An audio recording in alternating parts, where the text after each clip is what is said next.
اب آپ اس مبارک سلسلے کا 10واں حلقہ سماعت فرمائیں۔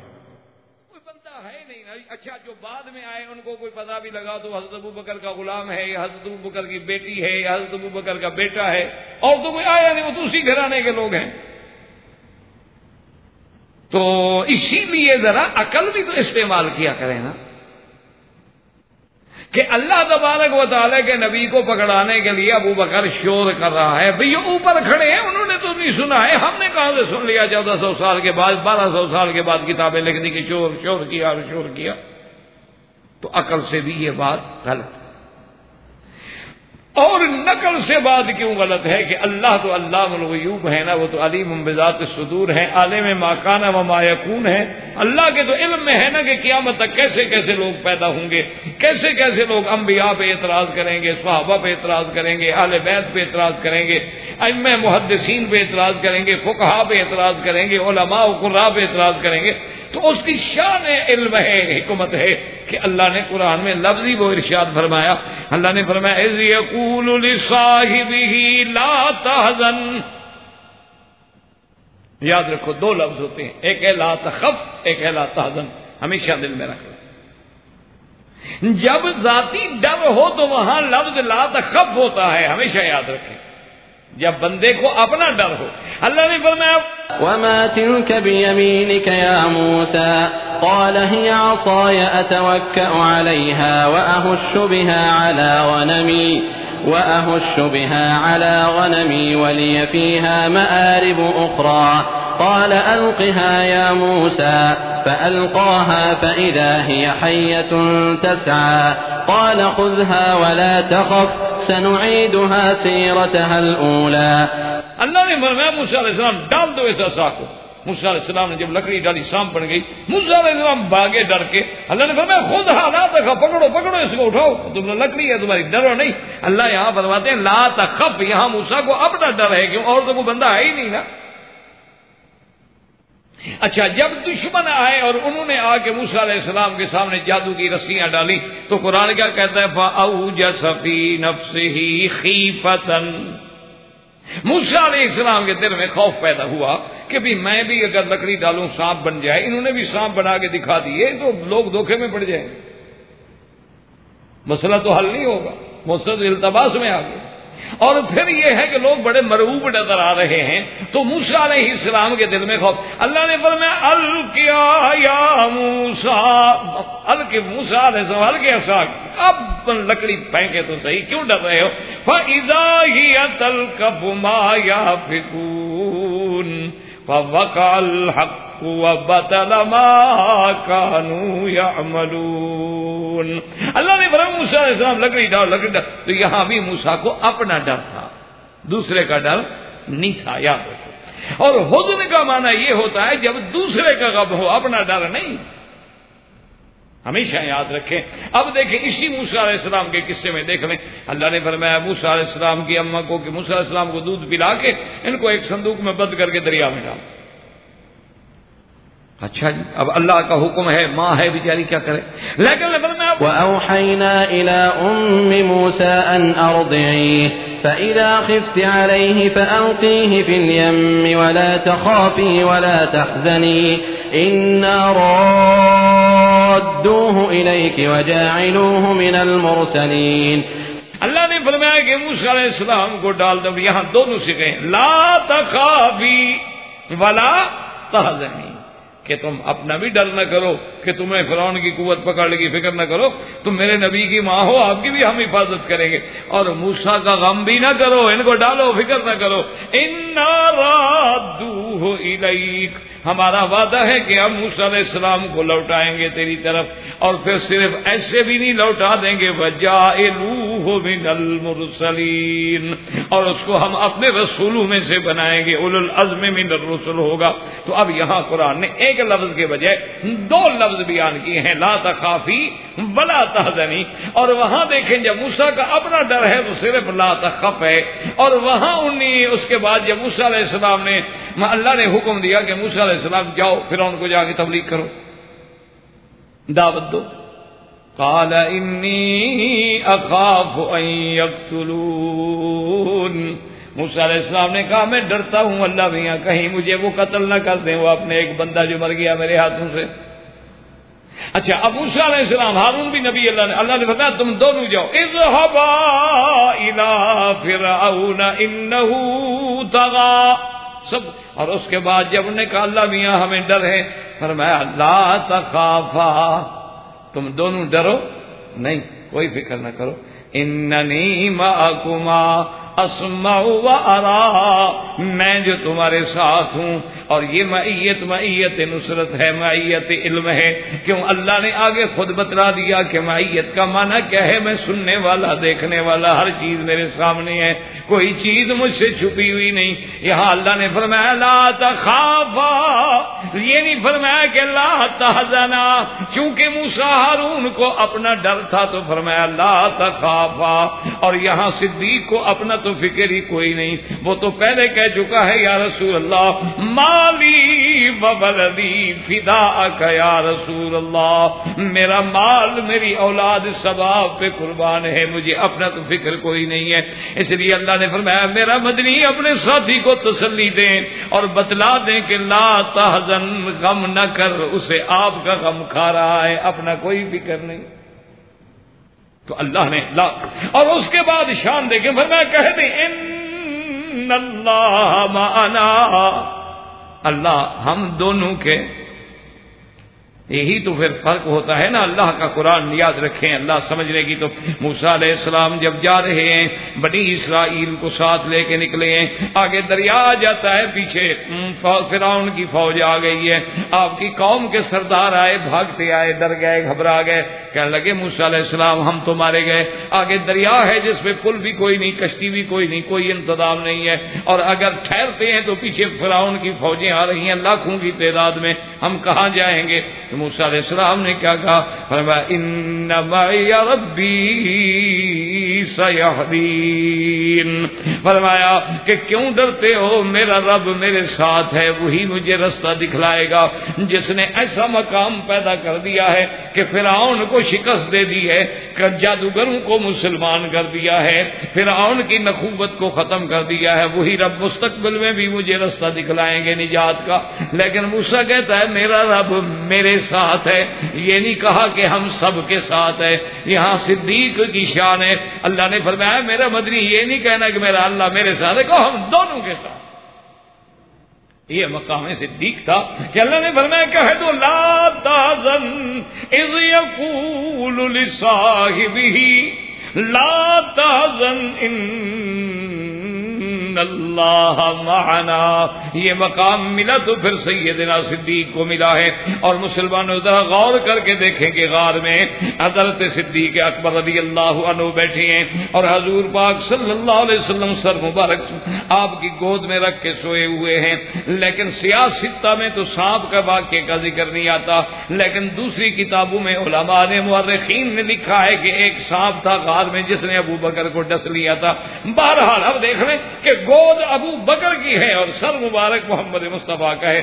اللہ نے فرمایا ابو بکر ہم پھر تیرا اس کا بدلہ ہم تجھے دیں گے۔ اللہ تو ہر نعمت کا، ہر احسان کا بدلہ دیتے ہیں کہ ہم تجھے ایسا بدلہ دیں گے کہ آج گود تیری ہے اور سر محمد مصطفیٰ کا ہے، اور ہم تمہیں روضہ محمد مصطفیٰ میں حضور کے قدموں میں سلا دیں گے قیامت تک، کہ حضور کی بغل ہوگی اور ابو بکر کا سر ہوگا بالکل عین حضور کے ساتھ سے سوئے ہوئے۔ اور ہاکذا نبعث یوم القیامت، اس لیے آپ اندازہ کریں اور سارے قرآن کو دیکھیں کہ نوح علیہ السلام کی جو کشتی میں چڑھ گئے، اللہ فرماتا ہے نجینا نوحا والذین معہ، ہم نے نوح کو نجات دی اور جو نوح کے ساتھ کشتی میں ہیں، جو نوح کی کشتی میں آئے وہ تو مقام پا جائیں، اور جو خود محمد مدنی کے روضے میں آئے۔ اور دیکھیں جی کہ بڑے بڑے علماء نے جیسے یا ابن عساکر نے، اور اسی طرح تفسیر حسن عسکری نے، اور اسی طریقے سے محمد باقر نے، بڑے بڑے لوگ جن کو یعنی شیعہ حضرات بھی مانتے ہیں، انہوں نے بھی اپنی کتابوں میں لکھا ہے اس آیت کے نیچے کہ منہا خلقناکم وفیہا نعیدکم ومنہا نخرجکم تارۃ اخرى. اللہ فرماتا ہے کہ اسی مٹی سے ہم نے انسان کو پیدا کیا ہے, اسی مٹی میں واپس ہم لے آئیں گے قبر میں, پھر اسی مٹی سے اٹھایا جائے گا. ایک تو ترجمہ مبارک یہ ہے, لیکن بعض مفسرین نے یہاں اقوال لکھے ہیں کہ اللہ جس بندے کو جس مٹی سے اٹھا پیدا کرتے ہیں اسی جگہ اس کو دفن نصیب ہوتا ہے. دیکھا نہیں آپ نے کہ ساری زندگی پاکستان میں, ہندوستان میں, بنگلہ دیش میں, یورپ میں, برما میں گزر گئی, لیکن اللہ نے موت لکھی تھی مکے کی تو مکے میں آ کے مرے گا, جنت البقیع میں لکھا تھا تو وہاں آ کے دفن ہوگا. اس لیے علماء نے لکھا کہ اب ذرا غور کریں کہ اللہ پاک نے ابو بکر بھی مٹی بھی شاید اسی مقام سے لی جہاں محمد مصطفیٰ کی مٹی لی گئی, اور دونوں محمد مدنی کے روضے میں آ کے سوئے ہیں. اس سے بڑی فضیلت کیا ہو سکتی ہے؟ اچھا ایمان سے کہیں, اب یہ ڈاکٹر صاحب میرے ساتھ بیٹھے ہیں, اگر میں پنکھا, ایک آدمی آ کے مجھے پنکھا کرنا لگے تو ان کو ہوا لگے گی یا نہیں لگے گی؟ پنکھا تو مجھے کر رہا ہے, وہ ڈاکٹر صاحب کو تو نہیں کر رہا. وہ تو بیچارہ مہربانی کر کے آ جائے کسی کو کہ بھائی مولوی صاحب پسینے میں بیٹھے ہیں, گرمی بیٹھے ہیں, میں پنکھا کر لوں, تو پنکھا تو مجھے کر رہا ہے, لیکن سانس والوں کو ہوا لگے گی کہ نہیں لگے گی؟ تو اللہ کی رحمتیں میرے مدنی کے روضے پہ, قبر مبارک پہ اتریں گی کہ نہیں اتریں گی؟ تو اس کا فائدہ اور کسی کو نہیں ہوگا.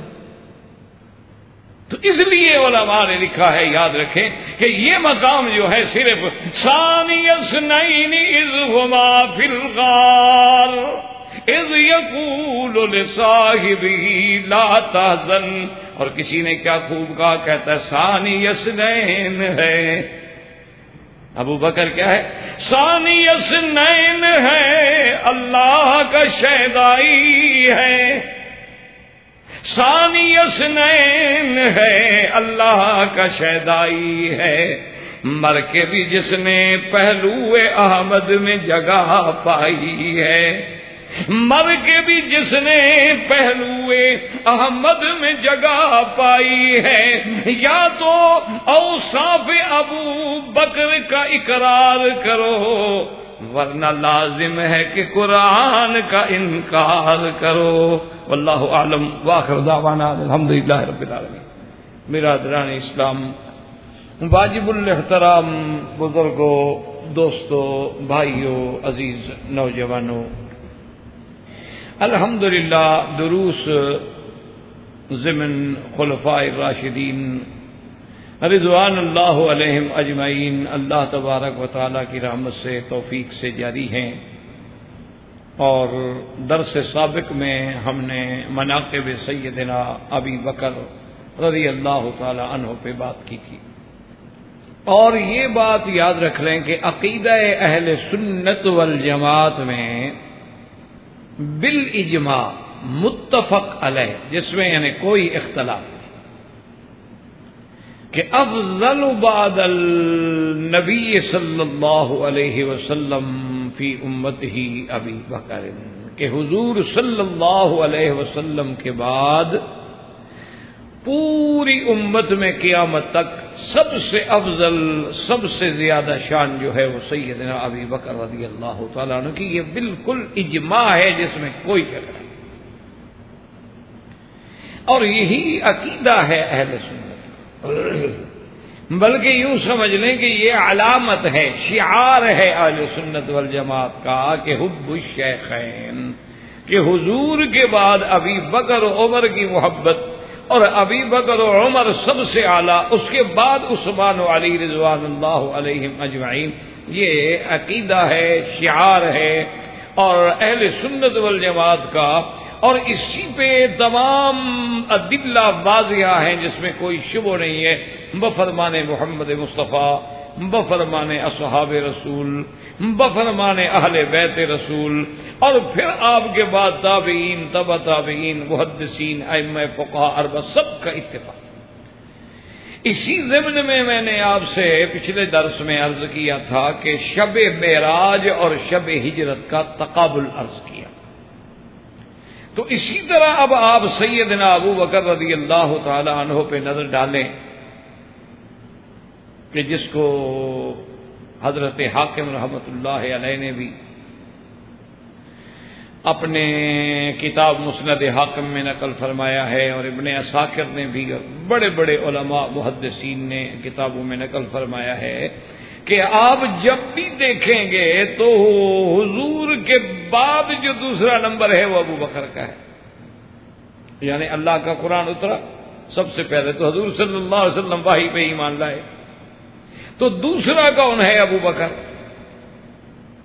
یعنی اسلام میں بھی حضور کے بعد دوسرا ابو بکر, غار میں بھی بطور نص قطعی ثانی یسنین دوسرا ابو بکر, مزار میں بھی دوسرا حضور کے بعد صلی اللہ علیہ وسلم ابو بکر, اور بدر والے دن عریش میں بھی یعنی حضور کے لیے جو چھپر بنایا گیا تو اس میں دوسرا کون ہے؟ صرف ابو بکر رضی اللہ تعالی عنہ. یعنی جو اسلام میں بھی دوسرا حضور کے بعد, اور ہجرت میں غار میں بھی دوسرا, اسی طرح مزار میں بھی دوسرا, اور بدر میں بھی دوسرا, اور اسی طرح حضور صلی اللہ علیہ وسلم جب اٹھیں گے تو آپ کے ساتھ اٹھنے والوں میں بھی حضور کے بعد اٹھنے والا دوسرا جو ہے ابو بکر رضی اللہ تعالی عنہ. تو یہ شان بھی صرف سیدنا ابی بکر رضی اللہ تعالی عنہ کو ملی اور کسی کو.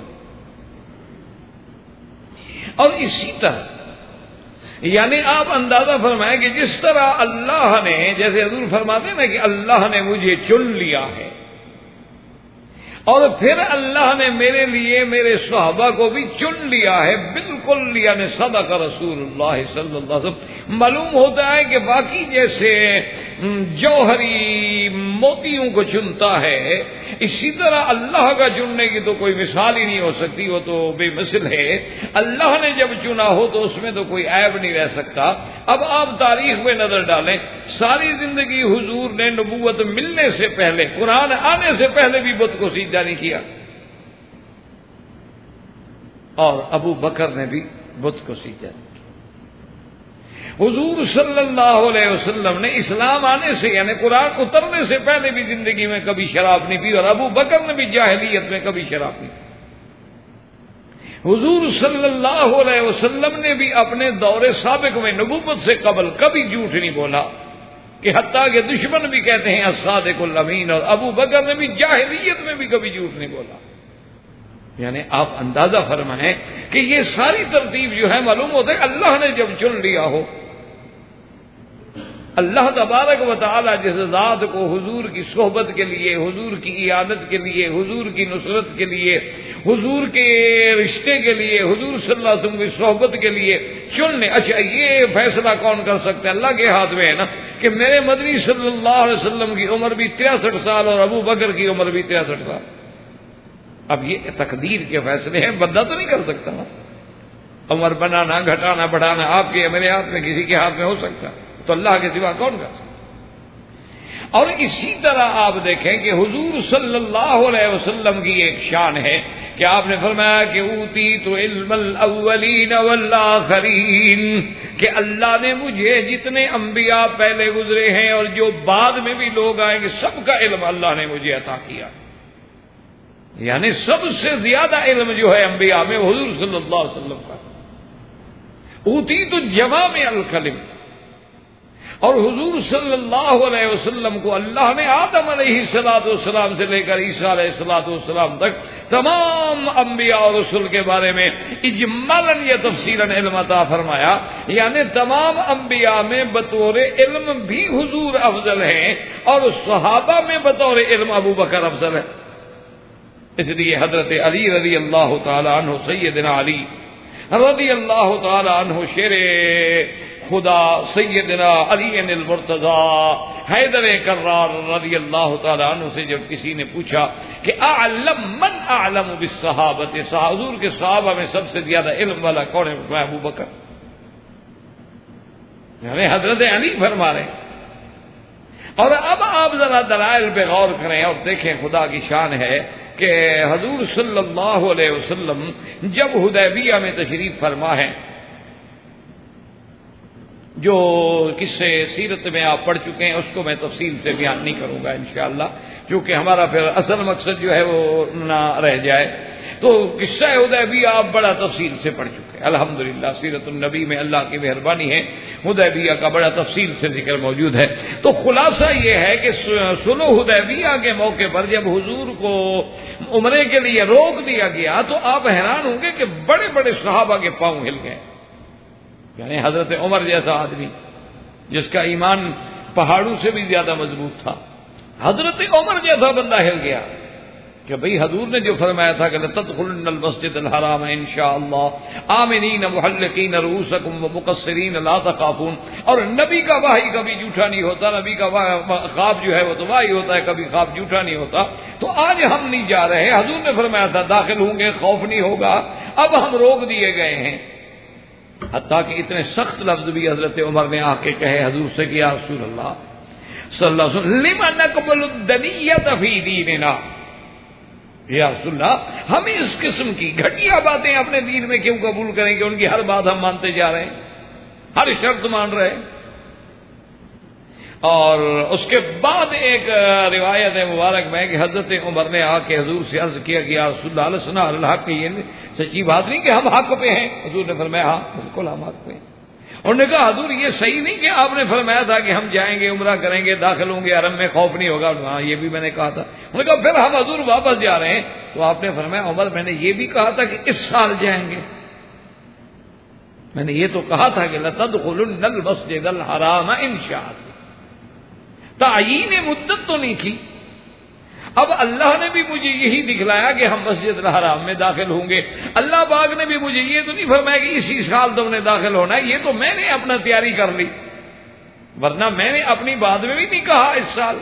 اللہ نے بھی جو خواب مجھے دکھلایا تو اتنا دکھلایا ہے کہ لَتَدْخُلُنَّ الْمَسْجِدَ الْحَرَامَ إِن شَاءَ اللَّهُ آمِنِينَ مُحَلِّقِينَ رُؤُوسَكُمْ وَمُقَصِّرِينَ لَا تَخَافُونَ. تو ہو سکتا ہے اس سال، ہو سکتا ہے اگلے سال. تو اب یہ ہے کہ اللہ تبارک و تعالیٰ کی شان ہے. پتہ ہے میرے خواب کو اللہ نے یوں ہی سچا کر دیا کہ اگر ہم داخل ہو جاتے ایک پھر بھی کچھ نہ کچھ اندیشہ تو کافروں سے رہ جاتا. اب تو سلو ہو گئی ہے نا کہ اگلے سال تو وہ خود ہمیں 3 دن کے لیے چھوڑ رہے ہیں آنے کے لیے. تو اس سال تو میں نے نہیں کہا. حضرت عمر وہاں سے واپس آ گئے اور آنے کے بعد سیدھے حضرت ابو بکر کے پاس گئے خیمے میں، اور حضرت ابو بکر سے بے عین ہی وہی باتیں دہرائیں جو حضرت عمر نے حضور پاک سے کی، اور حضرت ابو بکر نے وہی جواب دیا، لفظ بھی نہیں بدلے. یعنی لفظ بھی وہ ہے، اس کو علماء کہتے ہیں تبارد ذہنی، کہ کبھی کبھی آدمی کا ذہنی اتفاق اور تبارد ایسا ہوتا ہے کہ جو لفظ اس نے کہا وہی لفظ بھی اس نے کہہ دیے. تو حضرت ابو بکر نے بھی وہی جواب دیا ہے کہ عمر اتنا جو جذبات میں آ رہے، حضور نے یہ فرمایا تھا کہ اسی سال کریں گے. عمر چپ. اور اس کے بعد دوسری بات کی، انہوں نے کہا عمر تم نے اللہ کے نبی کا کلمہ پڑھا ہے؟ اب جھٹکا لگا حضرت عمر کو. تو انہوں نے کہا ہاں. انہوں نے کہا تو پھر ہم نے رسول کی اطاعت کرنی ہے یا رسول اللہ ہماری اطاعت کریں؟ ہم حضور کے فرما بردار ہیں، ہم حضور کی اطاعت کریں گے یا اللہ کا نبی ہم ہماری اطاعت کریں؟ نہیں نہیں. انہوں نے کہا بس جو اللہ کا رسول ہے اللہ جانے، اللہ کا رسول جانے، بس ہمارا کام تو اطاعت کرنا ہے. تو یہ علم جو تھا ابو بکر کا تھا کہ وہی بات کی جو بات زبان رسالت سے نکلی وہی بات زبان صدیق سے نکلی. اللہ نے یہ علم عطا کیا. اور اسی طرح صحابہ کہتی ہیں کہ لما نزلت الیوم اکملت لکم دینکم واتممت علیکم نعمتی ورضیت لکم الاسلام دینا. اللہ نے فرمایا میرا مدنی آج ہم نے تمہارا دین مکمل کر دیا، نعمت پوری کر دی، تمہارے لیے پسندیدہ دین جو ہے دین اسلام. جب یہ آیت نازل ہوئی اور اسی طرح جب یہ سورت نازل ہوئی اذا جاء نصر اللہ والفتح ورأيت الناس يدخلون في دين الله أفواجا فسبح بحمد ربك واستغفره إنه كان توابا.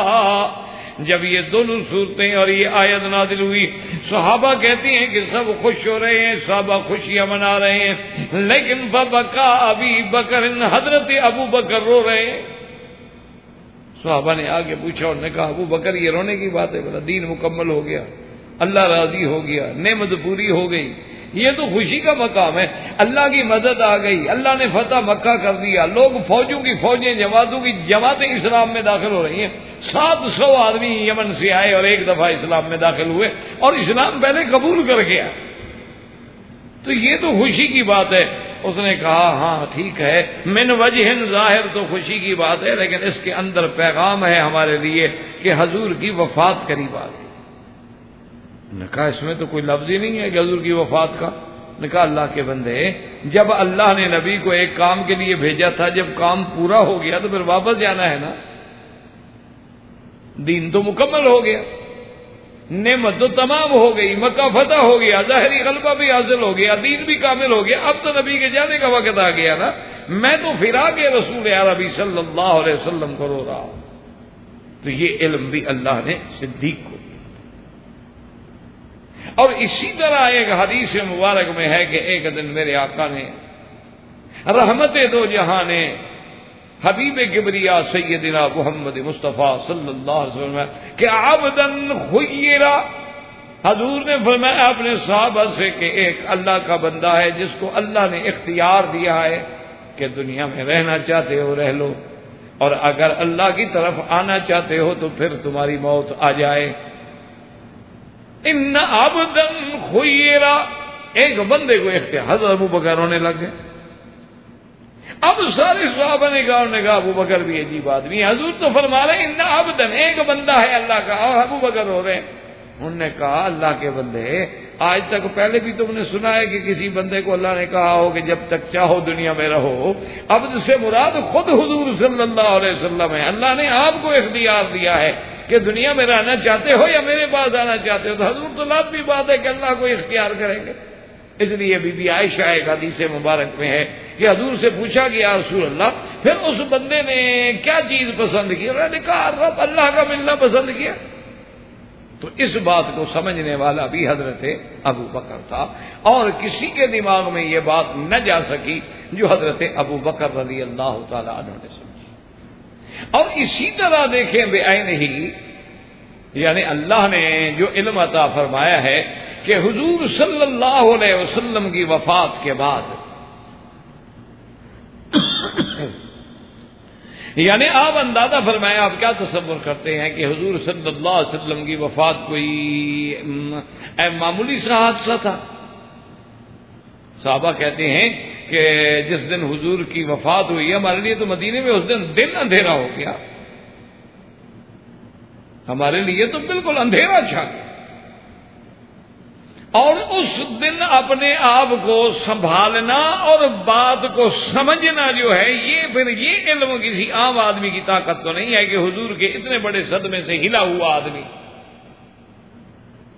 اور پھر اس جتنا محبت زیادہ ہوگی اتنا صدمہ بھی زیادہ ہوگا. تو جتنا سیدنا ابو بکر کو محبت ہے اتنا کس کو, تو ان کے صدمے کا کیا حال ہوگا. لیکن یہ بھی مقام ابو بکر تھا رضی اللہ تعالی عنہ کہ جب صحابہ کے پاؤں ہل گئے, جب صحابہ کے دماغ جواب دے گئے, جب حضرت عمر رضی اللہ تعالی عنہ جیسے عبقری زمان اور حضرت عمر رضی اللہ تعالی عنہ جیسے بطل اسلام جو محدث گزرے ہیں زمانے میں, اتنے بڑے لوگ جو ہیں ان کا بھی دماغ کام نہیں کر رہا ہے کہ جب حضور کی وفات کا اعلان ہوا تو حضرت عمر غصے میں آ گئے. انہوں نے کہا کون کہتا ہے کہ حضور پہ موت آ گئی؟ اعلان ہو گیا کہ حضور پہ وفات ہو گئی, موت آ گئی. انہوں نے کہا کون کہتا ہے؟ کیوں؟ حضرت عمر کا دماغ یہ کام کر رہا تھا کہ جب اللہ کے نبی کے بعد نبی کوئی نہیں ہے تو اب قیامت تک کے لیے ہدایت تو دینی اللہ کو مقصود ہے. اس کا معنی ہے کہ حضور ہی رہیں گے, نبی تو ہے کوئی نہیں بعد میں. یا تو ایک نبی گئے اور پھر دوسرے نبی آ گئے, پھر دوسرے آئے, پھر تیسرے آ گئے, لیکن حضور کے بعد لا نبی بعدہ, تو اب حضور پہ موت آ گئی تو نبوت پھر کون چلائے گا؟ حضرت عمر کا دماغ یہ کام کر رہا ہے. لیکن یہ بات اور علم ابو بکر کا تھا رضی اللہ تعالی عنہ کہ فوراً حضرت ابو بکر رضی اللہ تعالی عنہ تشریف لائے.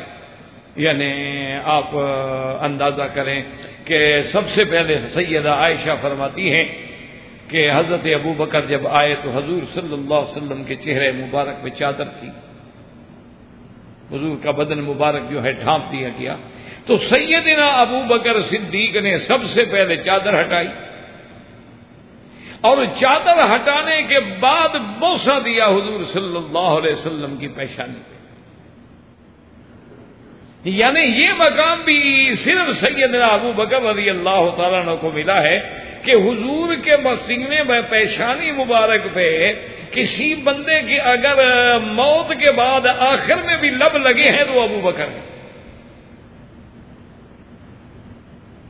یہ اللہ تبارک و تعالیٰ کی دین ہے، اللہ تبارک و تعالیٰ جس کو عطا فرمائے۔ اور اس کے بعد منبر پہ تشریف لائے، آ کے خطبہ پڑھا، صحابہ جمع ہو گئے، اور اس کے بعد فرمایا من کان یعبد محمدا فإن محمدا قد مات۔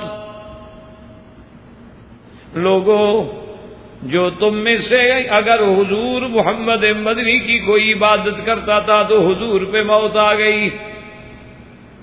نبی کی اطاعت ہوتی، عبادت تو نہیں ہوتی، لیکن حضور جھنجھوڑنے کے لیے سیدنا ابو بکر نے یہ بات فرمائی کہ من کان یعبد محمدا فإن محمدا قد مات ومن کان یعبد اللہ فإن اللہ حی لا يموت۔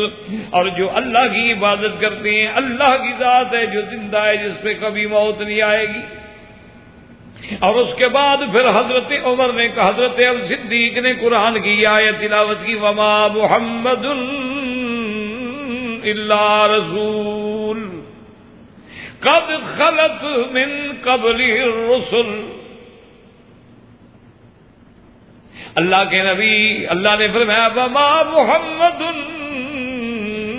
الا رسول، محمد مدنی بھی اللہ کے رسولوں میں سے رسول ہیں، آپ سے پہلے بھی رسول گزر گئے۔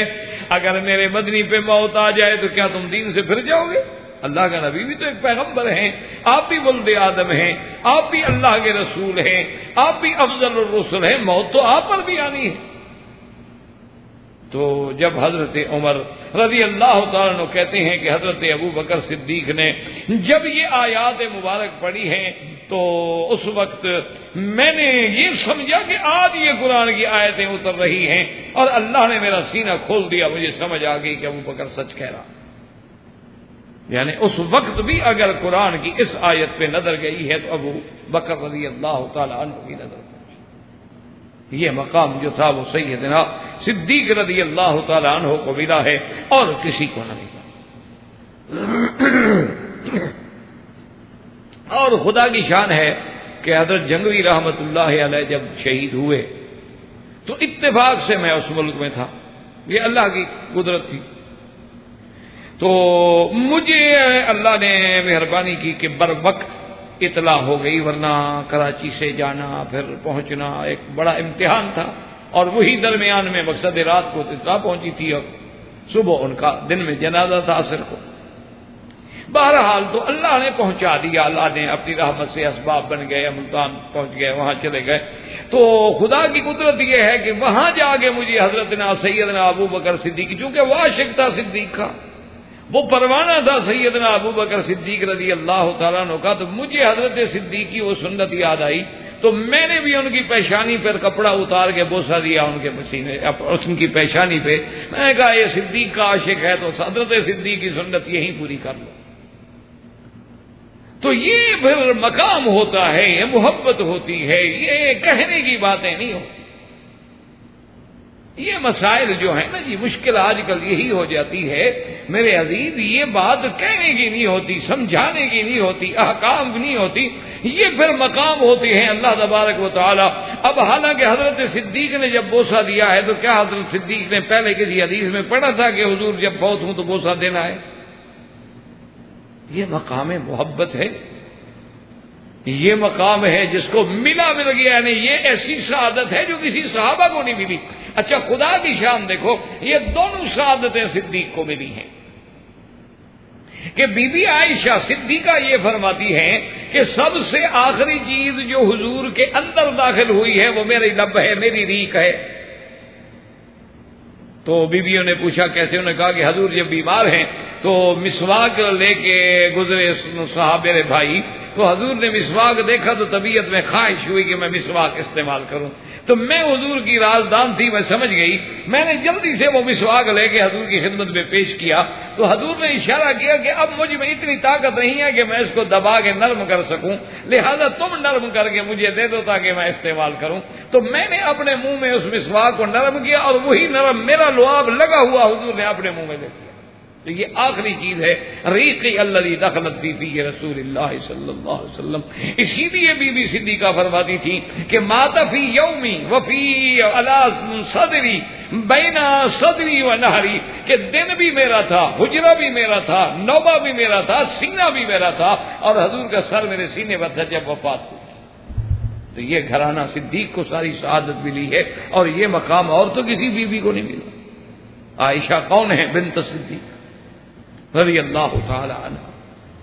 تو اسی طرح حضرت عمر رضی اللہ تعالی عنہ فرماتے ہیں کہ جب کچھ دیر گزری، اب یہ زندگی کا واقعہ ہے، یہ علم ابو بکر کا مقام ہے کہ حضور نے اپنی زندگی میں حضرت اسامہ کا لشکر جو ہے جیش اسامہ کے نام سے، یعنی آپ نے اسامہ کو امیر بنایا رضی اللہ تعالی عنہ کو، اور بھیجا تھا کہ تاکہ آپ شام روم کی طرف جائیں اور عیسائیوں کا مقابلے پر اور مرتدین کے مقابلے پر اور جا کے اسلام کا کام کریں۔ اب وہ مقام جرف پہ پہنچا تھا قافلہ، اور حضور کی تکلیف ہو گئی، تو حضرت اسامہ کی بیوی جو ہے بی بی فاطمہ، انہوں نے پیغام بھیجا کہ لا تعجل لا تسرع، جلدی نہ کرو جانے میں، ثقل رسول اللہ صلی اللہ علیہ وسلم، حضور پاک صلی اللہ علیہ وسلم کی طبیعت پہ زیادہ بوجھ ہو گیا ہے تکلیف کا، کہیں ایسا نہ ہو حضور وفات فرما جائے اور تم دور نکل جاؤ۔ حضرت اسامہ رک گئے، لشکر کو روک دیا، آپ بھی رک گئے، اور اس کے بعد واپس آئے مدینے میں، خدا کی شان ہے حضور کی وفات ہو گئی۔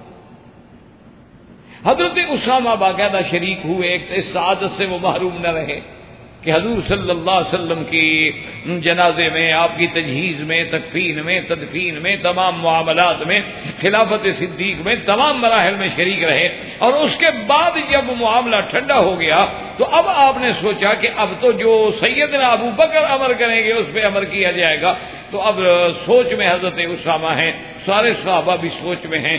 اتنے میں یہ ہوا کہ کچھ لوگوں نے زکوٰۃ کا انکار کر دیا، ادھر مسیلمہ بن الکذاب جس نے نبوت کا دعویٰ کیا تھا اس نے شورش کھڑی کر دی، کچھ قبائل جو تھے وہ ارتداد کی طرف مائل ہو گئے۔ ان حالات میں بڑے بڑے صحابہ حضرت صدیق کے پاس آئے، انہوں نے کہا کہ یا خلیفۃ رسول اللہ، اور جن میں حضرت عمر ہیں، عثمان ہیں، حضرت علی ہیں، اتنے بڑے لوگ ہیں رضوان اللہ علیہم اجمعین، انہوں نے کہا ہم آپ سے ایک بات کہہ رہے ہیں۔ انہوں نے کہا کیا بات؟ انہوں نے کہا ہمارا مشورہ یہ ہے کہ جیش اسامہ کو روک لو، کیونکہ اس وقت مدینہ منورہ کو داخلی استحکام کی اور حفاظت کی زیادہ ضرورت ہے بنسبت خارجی فتوحات کے۔ آدمی دشمنوں کے مقابلے پہ تو جنگیں تب لڑتا ہے کہ پہلے اپنا تو اطمینان کر لینا، اور حالات یہ ہے کہ قبائل میں ارتداد آ رہا ہے، کوئی منکر زکوٰۃ ہو رہا ہے، کچھ ایسے ہو رہے ہیں، اور اتنا بڑا لشکر جو ہے حضرت اسامہ اگر لے کے چلے گئے اور خدا نہ خواہ تو پیچھے مدینے پہ حملہ ہو جائے، تو ان حالات میں اسامہ کا لشکر بھیجنا جو ہے وہ درست نہیں۔ پتہ ہے کہ حضرت ابو بکر کا علم تھا، حضرت صدیق کا علم تھا، اللہ تبارک و تعالی نے جو آپ کو علم عطا فرمایا وہ کسی کو نہیں، بغیر تردد کے، بغیر توقف کے، بغیر لمبی چوڑی سوچ کے فوراً حضرت صدیق کھڑے ہوئے، انہوں نے کہا صحابہ کیا کہہ رہے ہو؟ میں یہ تو برداشت کر سکتا ہوں کہ مدینہ منورہ میں بد امنی ہو جائے، ازواج رسول کو نعوذ باللہ کوئی جانور آگے چھیڑ لیں، یا ابو بکر صدیق کی ٹانگیں آگے جانور کاٹ لیں، میں مدینے میں یہ برداشت کر سکتا ہوں، لیکن جس لشکر کو حضور نے روانہ کیا واپس نہیں کر سکتا۔ یہ کیا بات ہے؟ ان رسول اللہ جہز جیش اسامہ، جیشی اسامہ کو تو حضور نے بھیجا ہے، اور جو جھنڈا حضور نے اٹھایا ہو میں نیچے نہیں کر سکتا۔ صحابہ حیران بیٹھے، چپ بیٹھے، کہتے ہیں آپ کیا کریں، مانتے نہیں ابو بکر۔ اور اللہ کی شان دیکھیں کہ حضرت اسامہ کا جو لشکر نکلا ہے، اللہ نے کفار پہ ایسی دھاک بٹھا دی کہ لوگوں نے سمجھا یار کمال ہے، مدینے والے تو اتنے مضبوط ہیں کہ ابھی چند دن بھی نہیں گزرے حضور کی وفات کو دشمنوں سے لڑنے کے لیے چل نکلے۔ مقصد ہے کہ بڑی طاقت ہے مسلمانوں میں۔ اچھا بعض قبائل نے یہ کیا، انہوں نے کہا ایسا کرو کہ تم اسامہ سے نہ لڑو، جانے دو اسامہ، آگے جا کے جب روم والوں سے ٹکر ہوگی تو دیکھا جائے گا، ہم تو نہ لڑے نا۔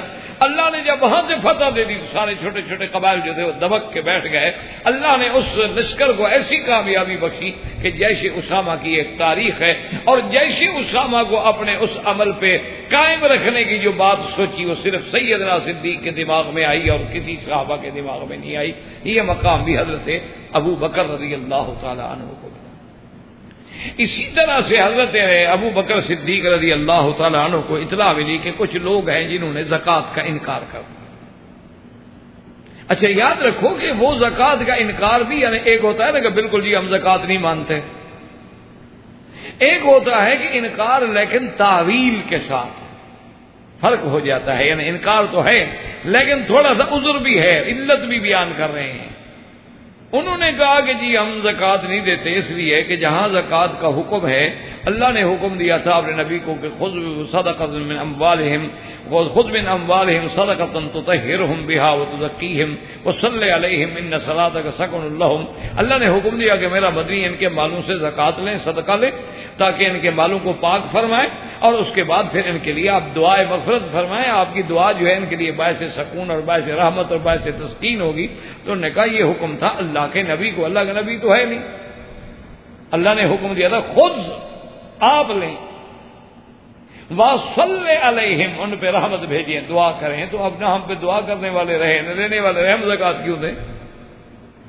انکار کر، جیسے بہت سارے لوگ ہوتے ہیں نا جی، اللہ تبارک و تعالی رحمت فرمائے، ایک بڑی جماعت تھی، اس سے بڑی امیدیں تھیں کہ دین اسلام کا بڑا کام کریں گے، لیکن خدا کی قدرت ہے کہ بعد میں وہ ایسے بھٹکے خاکسار کہلاتے تھے، اللہ تبارک و تعالی معاف کرے کہ وہ ان کے قائد بھی علامہ کہلاتے تھے مشرقی، کہ اس نے نماز کا انکار کر دیا۔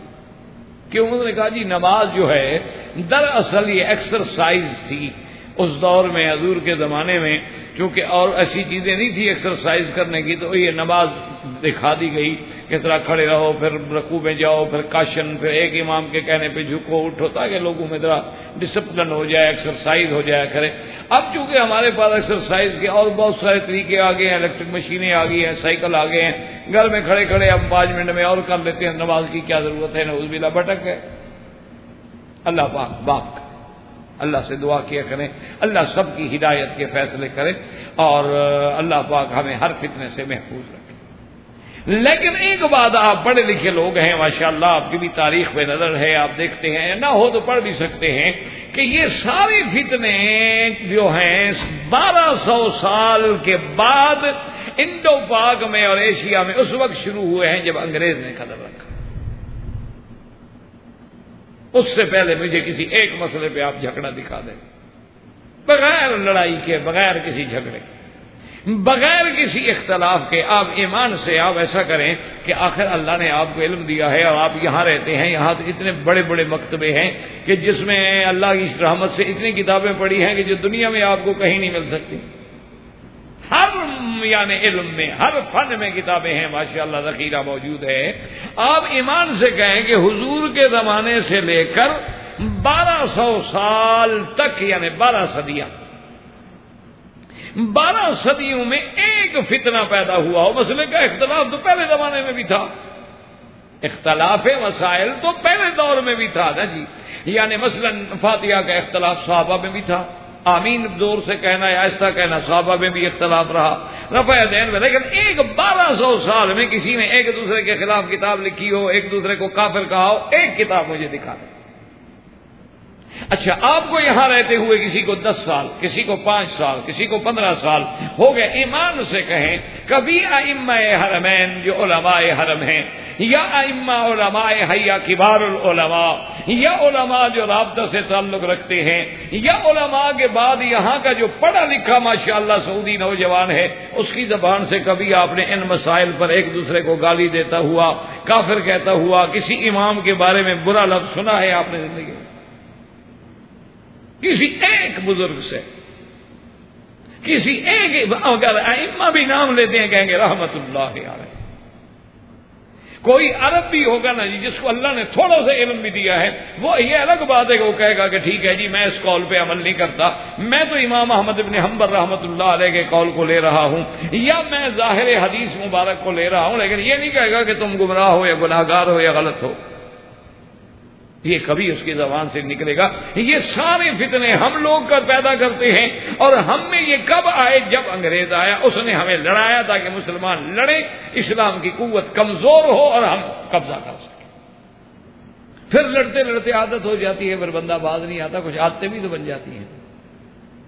اتنا 200 سال ایک آدمی کو ایک عادت پہ لگا دیا جائے تو پھر اس عادت سے ہٹنا بہت مشکل ہوتا ہے. اس لیے دعا کیا کریں. ہم تو اللہ کے حرم میں ہمیشہ سچی بات یہ ہے کہ اپنے ساتھ عداوت کرنے والوں کو، دشمنی کرنے والوں کو بھی دعا کرتے ہیں، کیونکہ ہمیں یہی سبق سکھایا گیا ہے کہ کوئی گالی بھی دیتا ہے، کوئی برائی بھی کرتا ہے، کوئی برا بھی ہے، تم دعا. وہ ایک بڑا عجیب واقعہ لکھا ہے کہ ایک آدمی تھا، وہ پتہ نہیں بھنگ شنگ پیتا تھا، کس قسم کا کوئی تھا، تو ایسا بندہ تھا، اور امام ابو حنیفہ رحمۃ اللہ علیہ کا ہمسایہ تھا. تو آپ نے ایک دن صبح پوچھا کہ جی ہمارے ہمسائے کی پتہ نہیں آج آواز شواز نہیں تھی. تو انہوں نے کہا جی آپ کو پتہ نہیں، اس کو تو پولیس پکڑ کے لے گئی ہے. انہوں نے کہا کیوں؟ انہوں نے کہا جی جو آپ جانتے ہیں وہ نشہ پیتا ہے، پھر گالیاں دیتا ہے، بیٹھا رہتا ہے، ایک ایک سے لڑتا رہتا ہے. تو آپ نے کہا اچھا پولیس لے گئی؟ امام صاحب خود تھانے چلے گئے. اب جناب وہ تو حیران ہو گئے، پاگل ہو گئے بیچارے، آخر پولیس والے کچھ بھی ہوں، امام ابو حنیفہ جیسا آدمی دروے آ جائے. انہوں نے کہا حضرت آپ ہمیں بلا لیتے. کہا بھیا آپ نے ہمارے ہمسائے کو پکڑا ہے تو ہمیں بلا کیوں لیتے، ہم اس کی چھڑانے. انہوں نے کہا حضرت کیا بات کر رہے ہیں، وہ تو ایسا آدمی ہے، وہ ایسا آدمی ہے، وہ بھنگی ہے، بڑا فاسق فاجر ہے، شرابی ہے. فرمایا بھائی میں تو اسی بندے کے عمل کو دیکھ دیکھ کے اللہ کی نماز اتنے عرصے سے تہجد میں وقت پہ اٹھ رہا ہوں، کیونکہ مجھے جب وہ گالیاں دیتا ہے نشے میں تو مجھے شرم آتی ہے کہ وہ اپنے نشے میں اپنے یار کے لیے جاگ رہا ہے، تم خدا کے لیے نہیں جاگ سکتے. تو میری تو عبادت کا ذریعہ وہ میرا ہمسایہ تھا یار. اچھا وہ بھی عجیب تھا، جب اس کو ترنگ آتی نا وہ کہتا قد اذاؤنی اذاؤنی اذاؤنی، ان لوگوں نے مجھے ضائع کر دیا ہے، میں تو بڑے کام کا آدمی تھا. وہ جب نشے کی ترنگ میں ہوتا نا تو وہ بڑا عربی میں ایک شعر پڑھتا، اس کا خلاصہ یہ تھا کہ اذاؤنی اذاؤنی، ان لوگوں نے مجھے ضائع کر دیا ہے، میں تو بڑے کام کا آدمی تھا. تو امام صاحب جب اس کو جیل سے لینے گئے تو فرمایا ہم نے تو تمہیں ضائع نہیں کیا نا، لوگوں نے تمہیں ضائع کر دیا لیکن ہم نے تو تمہیں ضائع نہیں کیا. اس نے کہا واقعی امام صاحب آپ نے مجھے ضائع نہیں کیا، پہلے مجھے توبہ کراؤ، جیل سے پھر نکلوں گا. میں توبہ کی اور بن گیا، ضائع نہ ہوا، اللہ نے بچا لیا. اب اگر نفرت کرتے تو کوئی مسئلہ بھی حل نہ ہوتا. اس لیے اللہ تبارک و تعالی سے دعا کریں کہ اللہ ہمیں اپنی رضا اور حضور کی اتباع، صحابہ کی اتباع، اولیاء اللہ کی اتباع اور وہی طریق نصیب فرمائے جو ہمارے اسلاف کا طریقہ ہے، اسی کے مطابق چلنے کی توفیق عطا فرمائے. میرے عزیز تقریب 1 منٹ میں ہوتی ہے، تعمیر بڑی مشکل ہوتی ہے. کسی آدمی کے عقیدے کی اصلاح کرنا بڑا مشکل ہے، بگاڑنے میں تو 1 منٹ لگتا ہے. آپ نے مسجد بنانی ہو نا دیکھیں کتنا ٹائم لگتا ہے، توڑنی ہو تو 1 بلڈوزر کافی ہے، شام تک ٹھیک کر دے گا. تو اب دیکھیں کہ سیدنا ابو بکر رضی اللہ تعالیٰ عنہ کے سامنے وہ دلیل سے انکار کریں، لیکن حضرت ابو بکر صدیق آ گئے. یہ تھا علم صدیق، آ گئے اور کھڑے ہوئے اور اس کے بعد خطبہ دیا اور آپ نے فرمایا کہ واللہ اگر جن لوگوں نے زکوٰۃ دینے کا انکار کیا میں ان کے ساتھ جہاد کروں گا، قتال کروں گا. کیا مانا؟ قتال کافر سے ہوتا ہے، مسلمان سے تھوڑا مسلمان لڑتا ہے. یہ تو ہماری بدقسمتی ہے کہ آج مسلمان بھی آپس میں لڑتے ہیں. جماعتیں ہیں اور پارٹیاں ہیں اور جھنڈے ہیں اور سب کے رنگ بھی الگ، ٹوپیاں بھی الگ، پگڑیاں بھی الگ، جھنڈے بھی الگ، پتہ نہیں اللہ انا للہ. علامات قیامت ہے، بس اللہ رحمت کرے. اللہ سب کی ہدایت کے فیصلے. اور یہ نہیں سمجھتے کہ یہ جو ہم ایک دوسرے کو مار رہے ہیں فائدہ تو دشمن کا ہو رہا ہے. وہ دشمن یہی تو چاہتا ہے کہ تم لڑو مرو. اس کے 2 فائدے ہو گئے نا، ایک تو مسلمان مر گیا، دوسرا پوری دنیا میں پتہ لگ گیا کہ مولوی جو ہے نا یہ بڑے دہشت گرد ہیں، بڑے فتنہ پرور ہیں. دیکھا ایک دوسرے کو مار دیتے ہیں، یہ تو مسجدوں میں مارتے ہیں، ان کو تو رحم ہے ہی نہیں. اسلام بدنام ہوا. تیسرا یہ ہے کہ جب یہ لڑیں گے تو معاملہ ختم ہوگا نا. جب اتفاق ہو تو کون ختم کرے؟ لڑیں گے تو بھلا ایک دوسرے کو ماریں گے، اور پھر دوسرے آ کر ان کا وہ چھوڑو یار یہ تو بالکل مولوی بیکار ہے، ہر وقت لڑائی ہر وقت لڑائی۔ تو اب جناب حضرت صدیق ہونا فرمایا خبردار جس نے زکوٰۃ کا انکار کیا میں قتال کا حکم دوں گا، جہاد کروں گا۔ حضرت عمر آ گئے، انہوں نے کہا ابو بکر کیا کر رہے ہو تم؟ کہ اہل قبلہ سے قتال کرو گے؟ جو لوگ نماز پڑھتے ہیں، حضور کا کلمہ پڑھتے ہیں، قبلے کی طرف رخ کرتے ہیں، اور حضور صلی اللہ علیہ وسلم کی حدیث ہے کہ من صلی صلاتنا واستقبل قبلتنا واکل ذبیحتنا فهو منا، او کما قال النبی صلی اللہ علیہ وسلم۔ حضور نے فرمایا کہ جو ہماری نماز پڑھے، ہمارے قبلے کو قبلہ سمجھے، ہمارے ذبیحے کو حلال سمجھ کے کھاتا ہو، وہ ہم میں سے ہے، ہماری جماعت میں سے ہے۔ تو وہ تو نماز بھی پڑھتے ہیں، قبلے کی طرف رخ بھی کرتے ہیں، کلمہ بھی پڑھتے ہیں، پھر تم کہتے ہو کہ میں ان سے قتال کروں گا، کیا کر رہے ہیں؟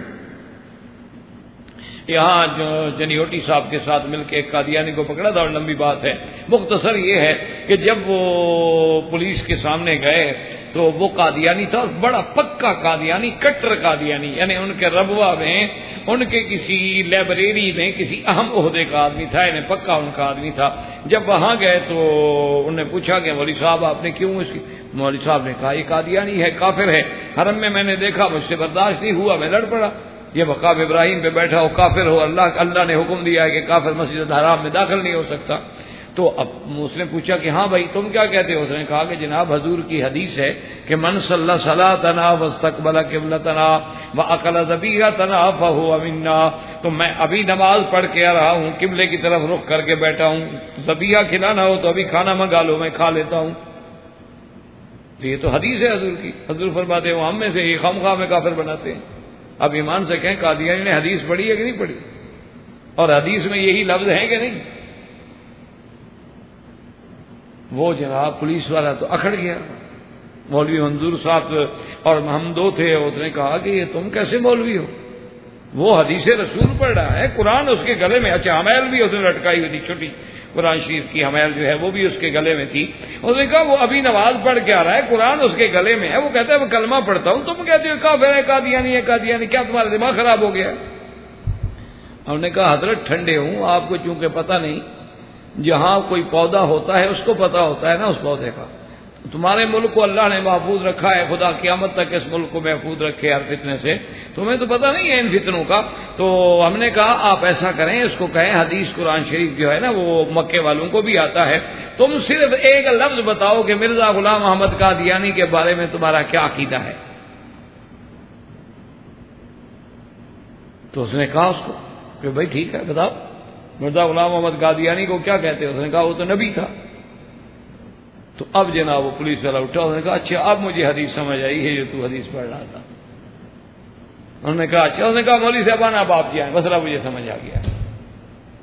سب سے پہلے تو اس نے کہا قرآن اتارو نا، اس کے گلے سے کافر کا بچہ ہے، قرآن اٹھا کے کیوں کھڑا ہے؟ اس نے کہا جناب اس کو انشاءاللہ اب ہم ٹھیک کر دیں گے، ٹھیک ہو جائے گا، آپ فکر نہ کریں، تو ہمیں آتا ہے بگڑے تگڑوں کا علاج۔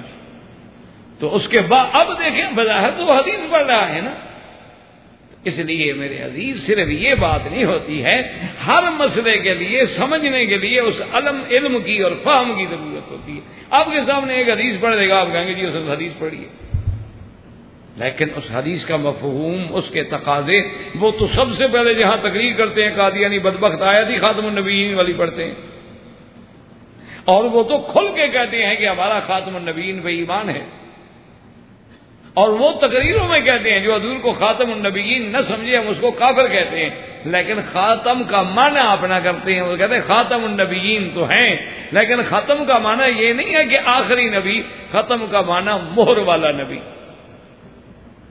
وہ کہتے ہیں خاتم جو ہے، ختم مہر، آپ کہتے ہیں نا ختم، دیکھ رہے نہیں توگی والختم، وہ کہتے ہیں ختم کا معنی تو مہر ہوتا ہے، ختم کا معنی یہ تھوڑا ہے کہ آپ کے بعد نبی نہیں آئے گا۔ تو اب ایک لفظ میں انہوں نے بات کو بدل دیا۔ حضرت عمر آئے، انہوں نے کہا یہ کیا کر رہے ہو؟ حل تکفر اہل القبلۃ یا ابی بکر، وہ اہل قبلہ ہیں، کعبے کی طرف نماز پڑھنے والے ہیں، تم کہتے ہو میں قتال کو کافر بنا رہے؟ حضرت ابو بکر جوش میں آگے فرمایا واللہ لو منعونی اقالا لقاتلتم، وہ خدا کی قسم ہے اگر انہوں نے ایک ادنا سی رسی بھی روکی تو میں جہاد کروں گا۔ حضرت عمر نے کہا تکفر یا خلیفہ، حضرت ابو بکر نے زور سے حضرت عمر کے سینے میں ہاتھ مارا، غصے سے آ کے ہاتھ مارا اور فرماتے ہیں جبار فی الجاہلیت وخوار فی الاسلام۔ حضرت عمر کو صدیق نے ہاتھ مارا، کہا اچھا زمانہ جاہلیت میں تو بڑا بہادر بنا پھرتا تھا، اسلام کے بعد اتنا کمزور ہو گئے، ہٹ جاؤ میرے راستے سے۔ ایک رسی بھی اگر کوئی زکات کی نہیں دے گا تو ابو بکر جہاد کرے گا اس کے ساتھ۔ حضرت عمر کہتے ہیں میں حیران ہو گیا، ہٹ کے مسجد کی دیوار کے ساتھ میں یوں جا کے بیٹھ گیا۔ کہتے ہیں ثم شرح اللہ صدری کما شرح صدر ابی بکر، اس کے بعد اللہ نے میرا سینہ بھی کھول دیا جیسے ابو بکر کا سینہ کھولا تھا، اور میں کھڑا ہو گیا۔ میں نے کہا یرحم اللہ یا ابا بکر، یرحمک اللہ یا ابا بکر، ابا بکر اللہ تجھ پہ رحمت کرے، تم حکم دو عمر تیرا سپاہی بن کے جہاد کرے گا۔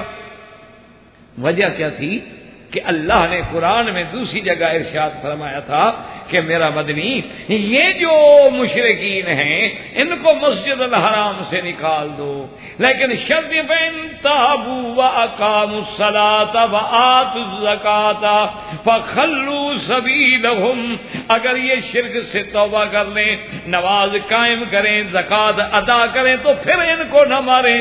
اور دوسری جگہ قرآن کہتا ہے فإخوانکم فی الدین، لیکن وہاں اللہ نے دو شرطیں ایمان کے ساتھ ساتھ لگا دیے کہ نماز بھی قائم کریں اور زکات بھی دیں۔ مانا اگر زکات نہ دیں یا نماز نہ پڑھیں تو اس کا مطلب ہے کہ علامت اسلام سے نکل گئے۔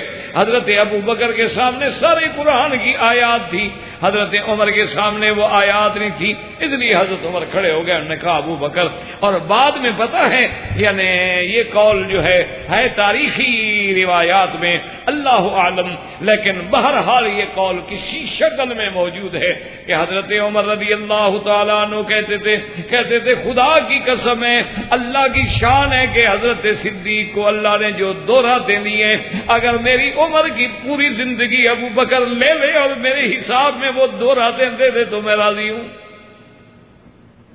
صحابہ نے پوچھا کون سا؟ کہا ایک غار والی رات مجھے دے دے اور ایک اس اعلان والی رات مجھے دے دے جب اس نے کفار کے خلاف اور منکرین کے خلاف اعلان کیا تھا۔ یہ دو دن اگر ابو بکر مجھے دے دے نا، میری ساری زندگی لے لے، مجھے اس دو راتوں کا ثواب جو ہے وہ کافی ہے، کیونکہ یہ مقام صرف ابو بکر کو ملا اور کسی کو نہیں ملا۔ اور بعد میں صحابہ کو بھی سمجھ آئی، آج زکات کا ایک منکر ہے ابو بکر چپ ہو جاتا، کل سلاد کا کوئی منکر ہو جاتا ابو بکر چپ ہو جاتا، پرسوں حج کا کوئی منکر ہوتا ابو بکر چپ ہو جاتا، تو دین محمد مصطفیٰ تو ختم ہو گیا۔ تو یہ علم جو تھا یہ بھی اللہ نے سیدنا ابو بکر رضی اللہ تعالی عنہ کو عطا فرمایا تھا، اور کسی کو یہ علم جو ہے وہ عطا نہیں ہوا تھا۔ تو اس لیے حضرت علی رضی اللہ تعالی عنہ اللہ تبارک و تعالی آپ کے مزار پہ کروڑوں رحمتیں فرمائے، انہوں نے کہا کہ اگر سچی بات پوچھتے ہو تو سب سے زیادہ علم والا تو ابو بکر ہے، کہ اللہ نے جو علم ابو بکر کو دیا ہے وہ کسی کو عطا نہیں فرمایا۔ اسی طرح سوال پوچھا گیا کہ من اشجع الناس، سب سے بڑا بہادر کون ہے؟ تو جواب ملا کہ ابو بکر ہے۔ اب صحابہ کہتے ہیں کیسے؟ انہوں نے کہا دیکھو یاد رکھو کہ سب سے پہلے اللہ کے کعبے میں، خدا کے گھر میں حضور صلی اللہ علیہ وسلم نے جب دعوت توحید دی اور قریش حضور پہ ٹوٹ پڑے، حضرت علی فرماتے ہیں ہم چھوٹے تھے، بچے تھے، دور سے دیکھ رہے تھے، کسی کو جرت نہ ہوئی۔ یہ ابو بکر صدیق تھا جو آگے بڑھا، آ کے کافروں کو مارا، آ کے کافروں کو دفع کیا، حضور صلی اللہ علیہ وسلم کا دفاع کیا۔ اس وقت کسی کو جرت نہیں ہوئی، حالانکہ بعض مسلمان موجود ہیں مسجد میں دیکھ رہے ہیں، لیکن مشرکین مکہ سے لڑنے کی کسی کو طاقت نہیں جو صدیق کو ملی ہے۔ نے کہا اتنا بڑا بہادر اور کون ہو سکتا؟ اور اسی طرح حضرت علی رضی اللہ تعالی نے فرمایا کہ جب عقبہ بن ابی معیط نے، یہ کافر ہے اور بڑا دشمن ہے میرے محبوب کا، اس بدبخت نے پتہ ہے کیا حضور کے گلے مبارک میں ایسے کپڑے ڈالے، اللہ، اور اتنا زور سے کھینچا کہ نعوذ باللہ حضور کی آنکھیں مبارک گویا کہ ابل رہی ہیں. اس وقت بھی آگے کوئی نہیں بڑھا، صرف صدیق بڑھا ہے. اور آگے مارا عقبہ بن ابی معیط کو دھکا دیا، عقبہ کے ہاتھ چھوٹے اور گرا، اور فرمایا اتقتلون رجلا ان یقول ربی اللہ. ظالموں، اس کو مار رہے ہو جسے یہ دعوت دیتا ہے کہ اللہ کی توحید کی، اللہ کی الوہیت کی، ربوبیت کی، اللہ کی وحدانیت کے قائل ہو جاؤ. یہ جرم ہے اس کا، اسی لیے مارتے ہو. انہوں نے کہا حضرت علی نے کہ اور کوئی آگے نہیں بڑھا، صرف ابو بکر آگے بڑھا ہے، اور کوئی شخص بھی آگے بڑھنے کی جرات نہیں کر سکتا. اور اسی طرح حضرت صدیق رضی اللہ تعالی عنہ یوم بدر میں جب حضور صلی اللہ علیہ وسلم کے لیے عریش بنایا گیا، عریش کا معنی ہوتا ہے کہ 4 لکڑیاں کھڑی کر کے ایک چھپر سا ڈال دیا گیا کہ حضور سائے کے نیچے بھی بیٹھ جائیں، اگر چاہیں تو اوپر بھی بیٹھ جائیں رات کو ٹھنڈے وقت میں، اس کو کہتے ہیں عریش. تو صحابہ کہتے ہیں، حضرت علی خود فرماتے ہیں رضی اللہ تعالی عنہ کہ بدر والے دن جب دشمن کی اتنی بڑی تعداد ہے، اب حضور کے قریب رہنا جو ہے وہ آسان کام نہیں، کیونکہ دشمن نے تو حضور پہ حملہ کرنا ہے. کہتے ہیں کوئی صحابی وہاں نہیں رہا، عریش کے اندر بھی اگر تھا تو ابو بکر، اور جب سب ہم لڑنے کے لیے گئے تو تلوار لے کے پہرے دینے والا بھی ابو بکر. کہتے ہیں اس سے بڑا بہادر اور کون.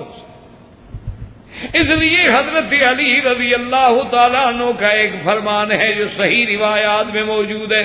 آپ فرماتے تھے کہ خدا کے بندے، اللہ نے صدیق کو وہ مقام دیا ہے کہ مومن آل فرعون، جس نے فرعون کے زمانے میں، اب ایمان کے بارے میں اللہ کہتا ہے رجل مؤمن من آل فرعون، ان میں سے آیا تھا.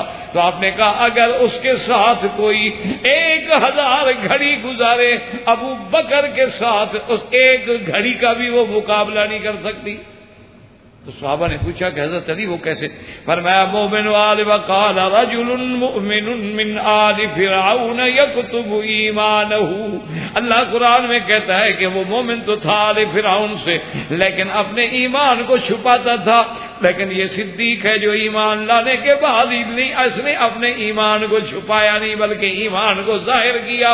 اور اول خطیب فی الاسلام، اسلام میں سب سے پہلا خطیب ہے نبی کے بعد حضرت صدیق، جس نے کعبے میں کھڑے ہو کے اپنے اسلام کا اعلان کیا ہے کہ لوگوں سن لو میں مسلمان ہوں،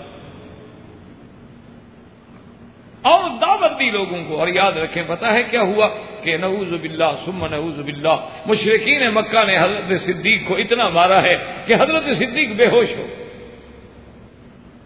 حضرت صدیق رضی اللہ تعالیٰ عنہ کو ان کے قبائل کے لوگ جو ہیں وہ اٹھا کے گھر لے گئے، بیمار ہیں، بے ہوش ہیں. اور جب افاقہ ہوا، والدہ ساتھ بیٹھی ہیں، جب افاقہ ہوا آنکھ کھولی، سب سے پہلی بات جو زبان پہ آئی اپنی اماں سے پوچھا کیف رسول اللہ، میرا مدنی کیسے؟ انہوں نے کہا بیٹا اب بھی تم حضور کا نام لے رہے ہو؟ انہوں نے کہا مجھے سب سے پہلے، انہوں نے کہا ہمیں تو پتہ نہیں. انہوں نے کہا نا سب سے پہلے پتہ کرو کہ میرے مدنی محبوب صلی اللہ علیہ وسلم کا کیا حال ہے.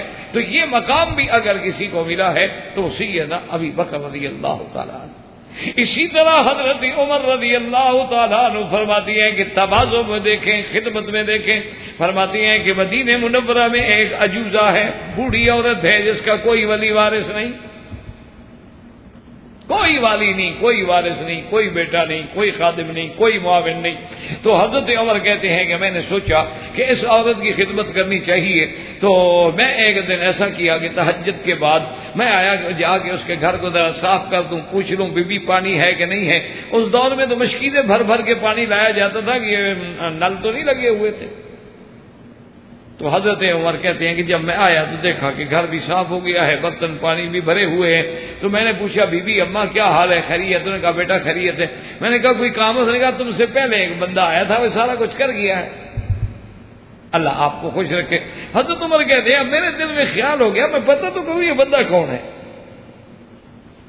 تو کہتے ہیں کہ دوسرے دن میں وقت سے پہلے طرح آ گیا اور بیٹھ گیا اور جلدی جلدی آیا کہ میں آج پہلے نمبر لے جاؤں. گیا تو پھر دیکھا تو گھر بھی صاف ہو گیا، پانی بھی بھرا ہوا ہے. میں نے کہا بی بی کیا ہوا؟ نے کہا تو ایک بندہ پہلے بھر گیا. حضرت عمر فرماتے ہیں تیسری رات میں اور جلدی گیا لیکن وہ پہلے بھر گیا. چوتھی رات حضرت عمر کہتے ہیں میں نے کہا آج تو سونے ہی نہیں بیٹھ جاتا ہوں, دیکھو تو صحیح بندہ کون ہے. میں چھپ کے بیٹھ گیا, دیکھا تو ابو بکر تھے, چادر اپنے سر مبارک میں ڈالی ہوئی ہے اور جا رہے ہیں.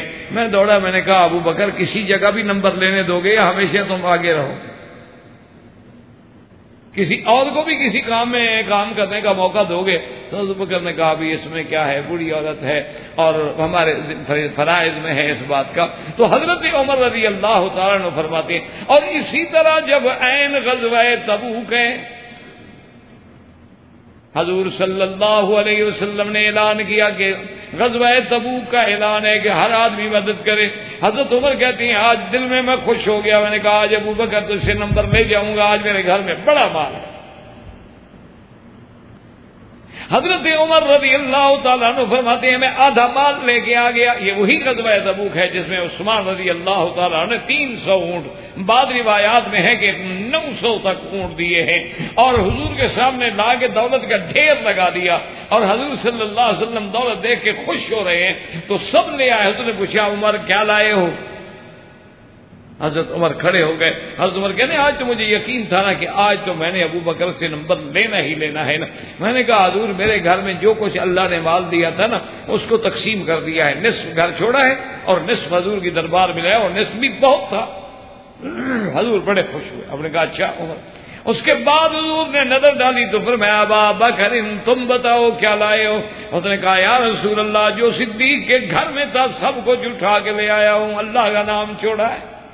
جو میرے گھر میں تھا جب آپ نے مانگ لیا ہے. اسی کو کسی شاعر نے کہا تھا پروانے کو چراغ تو بلبل کو پھول بس, اور ابو بکر کے لیے ہے خدا کا رسول بس. انہوں نے کہا مجھے اور تو کچھ بھی نہیں چاہیے اور مجھے کسی چیز کی تمنا نہیں ہے. حضور جو کچھ گھر میں تھا سارا آپ کے پاس لے آیا ہوں. تو حضرت عمر نے کہا واللہ ابا بکر تجھ سے کوئی بھی سبقت نہیں لے سکتا, تو ہر جگہ بڑھ گیا. ہم زیادہ پیسے لا کے سمجھے کہ آج بڑھ جائیں گے, لیکن تو نے سارے گھر کو صاف کر کے ایسا نمبر لیا ہے جو کوئی صاف ہی بھی نہیں لے سکا. کسی نے چوتھا حصہ دیا تھا, کسی نے تیسرا دیا تھا, کسی نے آدھا دیا تھا, لیکن یہ شان تو ابو بکر کی تھی کہ گھر میں کوئی چھوڑا ہی نہیں. تو یہ مقام بھی اللہ نے دیا. تو سیدنا ابو بکر رضی اللہ تعالی عنہ کو عطا فرمایا. تو اللہ پاک ہمیں بھی سیرت صدیق اور فضیلت صدیق, منقبت صدیق, شان صدیق کے سمجھنے کی, محبت کرنے کی, اور جمیع صحابہ اہل بیت اولیاء کرام کی محبت کی توفیق عطا فرمائے, اور اللہ قیامت میں ہمارا حشر بھی ان کے ساتھ کرے. وما علینا الا البلاغ وآخر دعوانا ان الحمدللہ رب العالمین. برادران اسلام, واجب الاحترام بزرگوں, دوستوں, بھائیوں, عزیز نوجوانوں, خلفائے راشدین و اصحاب رسول رضوان اللہ علیہم اجمعین کی فضیلت منقبت کے بارے میں الحمدللہ یہ سلسلہ دروس اللہ کی رحمت سے جاری ہے. اور سیدنا ابی بکر صدیق رضی اللہ عنہ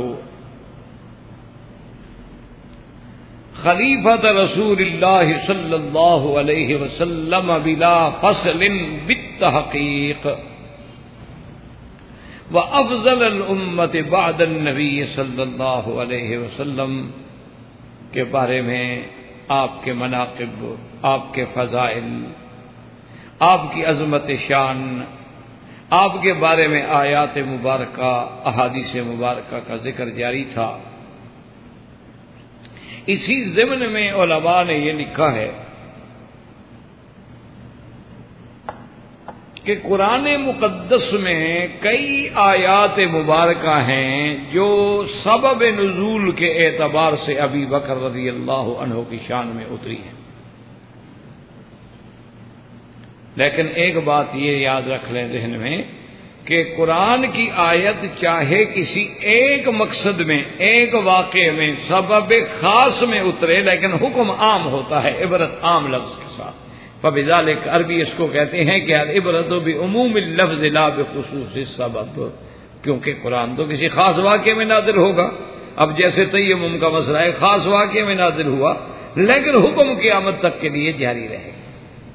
لیکن یہ بڑی شان ہوتی ہے کہ کسی کی وجہ سے قرآن نازل ہو، تو یہ کوئی معمولی بات تو نہیں ہوتی کہ اللہ کا قرآن اس کی، تو اس لیے علماء فرماتے ہیں کہ جیسے کہ آیات مبارکہ ہیں کہ إِلَّا تَنصُرُوهُ فَقَدْ نَصَرَهُ اللَّهُ إِذْ أَخْرَجَهُ الَّذِينَ كَفَرُوا ثَانِيَ اثْنَيْنِ إِذْ هُمَا فِي الْغَارِ إِذْ يَقُولُ لِصَاحِبِهِ لَا تَحْزَنْ إِنَّ اللَّهَ مَعَنَا فأنزل الله سكينته عليه وأيده بجنود لم تروها وجعل كلمة الذين كفروا السفلى وكلمة الله هي العليا والله عزيز حكيم.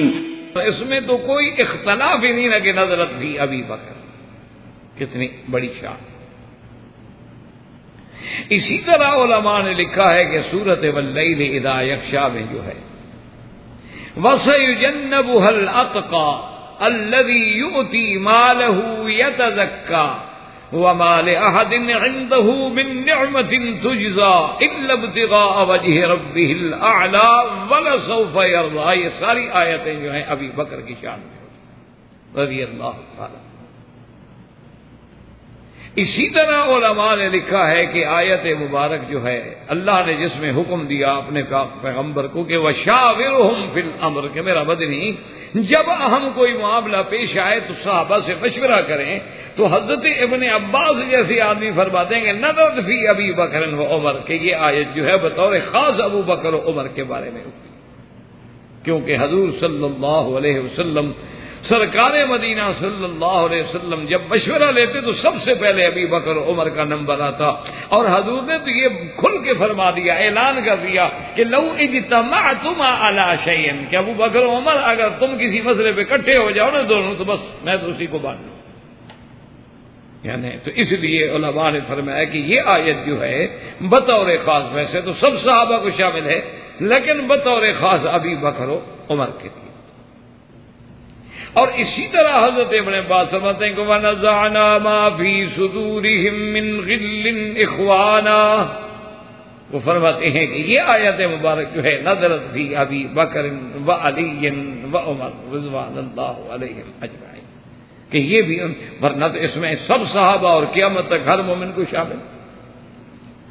اسی طرح علماء نے فرمایا کہ وَوَصَّيْنَا الْإِنسَانَ بِوَالِدَيْهِ إِحْسَانًا، یہ آیت بھی کہتے ہیں کہ شان ابی بکر میں اتری.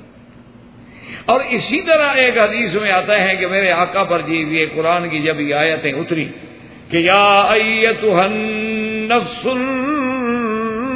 المطمئنہ، یاد رکھیں چونکہ نفس انسانی جو ہے نا اس کو قرآن نے 3 قسموں میں ذکر کیا ہے.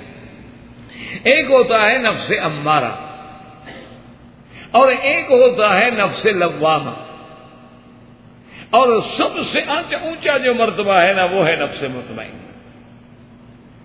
کہ اس کو قیامت والے دن یا روح قبض کرنے والے دن اللہ قرآن میں فرماتے ہیں کہ یا ایتھا النفس المطمئنہ ارجعی الی ربک راضیۃ مرضیہ فادخلی فی عبادی وادخلی جنتی. کتنا بڑا شان ہے کہ اے وہ روح، اے وہ نفس جس پہ تیرا رب راضی ہے، لوٹو تم اللہ تبارک و تعالیٰ کی رضا کی طرف، اللہ کے بندوں میں اور اللہ کی جنت میں. جب یہ آیت نازل ہوئی تو حضور نے فرمایا یقول لک الملک یا ابی بکر، آپ نے فرمایا ابو بکر اللہ کا فرشتہ تمہیں یہ کہے. یہ آیت مبارک جو ہے حضور نے فرمایا ابو بکر جب تیرا وقت آئے گا نا تجھے فرشتہ یہ بات ہے. یعنی اس سے بڑی شان کیا ہو سکتی ہے کہ جس کو حضور صلی اللہ علیہ وسلم فرمائے کہ اس آیت کا مصداق جو ہے وہ ابی بکر. اسی طرح حدیث مبارک میں آتا ہے کہ حضور صلی اللہ علیہ وسلم نے ارشاد فرمایا کہ آپ نے صحابہ سے پوچھا کہ تم میں سے کون ہے جس نے آج روزہ رکھا ہو؟ تو حضرت ابو بکر نے کہا کہ انا، میں. آپ روزے سے تھے. آپ نے فرمایا تم میں سے کون ہے جس نے آج کسی بیمار کو گھر میں جا کے بیمار پرسی کی ہو، مریض کی عیادت کی ہو؟ فقال ابو بکر انا یا رسول اللہ، میں نے کی ہے۔ حضور صلی اللہ علیہ وسلم نے فرمایا آج کے دن کون ہے جس نے کسی مسلمان کا جنازہ پڑھا ہو؟ ابو بکر نے فرمایا انا یا رسول اللہ، میں نے پڑھا ہے حضور۔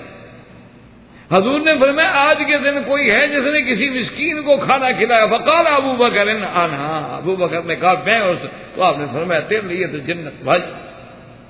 یعنی اللہ تبارک و تعالی نے یہ مقام دیا ہے کہ جس مقام کا سوال ہوا ہے وہ حضرت ابو بکر اسی میں صادق تھا۔ اسی لیے ایک حدیث مبارک میں آتا ہے کہ میرے آقا نے فرمایا کہ من انفق زوجین فی من شیء فی سبیل اللہ، جو بندہ ایک چیز، کسی چیز کا جوڑا خرچ کرتا ہے اللہ کے راستے میں، اللہ کے راستے میں دیتا ہے، تو قیامت والے دن اس کو جیسے کہ جنت کے دروازوں سے بلایا جائے گا۔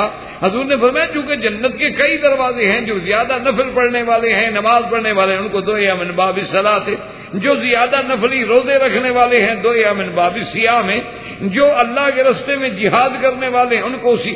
تو حضرت صدیق نے عرض کیا، انہوں نے عرض کیا کہ یا رسول اللہ کہ اگر جنت کے اتنے دروازے ہیں تو کوئی ایسا بھی آدمی ہوگا دنیا میں مسلمان ایمان والا جس کو سارے دروازوں سے پکارا جائے کہ ہر دروازہ کہے کہ میرے اندر آؤ میرے اندر آؤ؟ حضور نے فرمایا انت یا ابی بکر، وہ تو ہوگا تجھے سارے دروازے پکارے۔ تو یہ شان بھی اگر ملی ہے تو سیدنا ابو بکر صدیق رضی اللہ تعالی عنہ کو ملی ہے، اور حدیث ہے رسول اللہ صلی اللہ علیہ وسلم۔ اور اسی طرح ابھی یعلا نے ایک روایت نقل کی ہے کہ حضور فرماتے ہیں مررت بالسماء، آپ فرماتے ہیں کہ عرج بی الی السماء، جب معراج والی رات مجھے آسمانوں کی سیر کرائی گئی، آپ فرماتے ہیں فما مررت بسماء، میں کسی ایسے آسمان پہ نہیں گزرا بلکہ ہر آسمان پہ میرا نام بھی لکھا تھا اور ابو بکر صدیق کا نام بھی لکھا تھا، اسمی و اسم ابی بکر رضی اللہ تعالی عنہ، کہ آسمانوں میں بھی حضور کے نام کے ساتھ کسی کا نام ہے تو ابی بکر ہے رضی اللہ تعالی عنہ وارضاہ۔ تو یہ شان جو ہے یہ بھی سیدنا ابی بکر رضی اللہ تعالی عنہ کو ملی ہے جو کسی صحابہ میں سے کسی کو نہیں مل سکتی۔ اور اسی طرح حضور صلی اللہ علیہ وسلم کی صحیح حدیث مبارک ہے، ایک صحابی کہتے ہیں کہ بکریاں، میرے پاس بہت بکریاں تھیں، ریوڑ تھا، تو رات کو اللہ کی شان یہ ہے کہ میں حفاظت کر رہا تھا اپنے بکریوں کی کہ ایک بھگیاڑ جو ہے میری بکریوں میں آ گیا، فجاء الذئب کہتے ہیں بھگیاڑ، بھیڑیا۔ تو جب وہ آیا تو مجھے احساس ہو گیا، چونکہ جو لوگ مال مویشی والے ہوتے ہیں ان کو بھی اندازہ ہوتا ہے نا کہ رات کو مال کے لیے کوئی جانور آ سکتا ہے، کوئی چور آ سکتا ہے، تو کہتے ہیں چونکہ میں بیدار تھا اور میں ہوشیار تھا کہ میرا نقصان نہ ہو جائے، تو میں فوراً دوڑا، اور جب میں دوڑا تو ذئب جو تھا بھاگا، بکری تو نہ اٹھا سکا، بکری اٹھانے کا موقع نہ ملا، لیکن کہتے ہیں میں حیران ہو گیا کہ جب بھاگتے بھاگتے آگے چلا گیا وہ کھڑا ہو گیا، بگیاڑ کھڑا ہو گیا اور کھڑا ہو کے بولنے لگ پڑا، کہنے لگا اچھا آج تو تم نے بکریاں بچا لی ہیں، لیکن ایک وقت آ جائے گا تمہاری بکریوں کو چھڑانے والا ہی کوئی نہیں ہوگا، ان بکریوں کو چرانے والے بھی درندے ہوں گے، یعنی آج تو تم درندوں سے بچا رہے ہوگے نا، اور ایک وقت آئے گا قیامت کے قریب کے ایسے حالات پیدا ہو جائیں گے کہ گویا درندے چروالے بن جائیں گے بکریوں کے، اس دن تمہاری بکریوں کو کون چھڑائے گا؟ تو اس کے بعد وہ ذئب جو تھا، بھگیاڑ جو تھا وہ غائب ہو گیا۔ تو جب صحابی نے آ کر حضور صلی اللہ علیہ وآلہ آلہ واصحابہ وسلم تسلیما کثیرا کثیرا کو یہ واقعہ سنایا کہ حضور عجیب بات ہے کہ بھیڑیا بات کرے اور بالکل انسانوں کی طرح بات کرے، الذئب یتکلم، حضور نے فرمایا انی اؤمن بابی بکر و عمر، حضور نے فرمایا میرا ایمان ہے کہ ذئب بھی بات کر سکتے ہیں، ابو بکر عمر کا بھی ایمان ہے۔ صحابہ کہتے ہیں ابو بکر عمر تو وہاں تھے بھی نہیں، لیکن حضور کو اپنے ایمان کے بعد اگر کسی کے ایمان پہ یقین تھا تو ابو بکر و عمر ہے، کہ حالانکہ ایک انہونی بات ہے کہ ایک جانور بات کرنی شروع کر دے، لیکن حضور نے فرمایا کوئی بات بعید نہیں ہے، تو دابا نکلے گی وہ بھی بات کرے گی، پتھر اللہ چاہے تو پتھر بھی بات کرتے ہیں، اللہ تبارک و تعالیٰ چاہے تو چیونٹی بھی بات کرتی ہے، اللہ تبارک و تعالیٰ چاہے تو لکڑی بھی بات کرتی ہے، تو اگر ایک جانور نے بات کی ہے تو میرا بھی ایمان ہے، ابو بکر و عمر کا بھی ایمان ہے۔ تو صحابہ کہتے ہیں حالانکہ لم یکونا ابی بکر و عمر، سیدنا ابو بکر و عمر تو وہاں موجود ہی نہیں تھے، لیکن ان کے باوجود بھی حضور نے اپنے ایمان کے ساتھ اگر ملایا ہے تو ابی بکر و عمر کے ایمان کو ملایا، تو یہ کوئی معمولی شہادت نہیں ہوتی اللہ کے نبی سے۔ اسی طرح صحیح حدیث مبارک میں ہے۔ احباب کرام، اس کے بعد اب آپ اس مبارک سلسلے کی CD نمبر 11 سماعت فرمائیں۔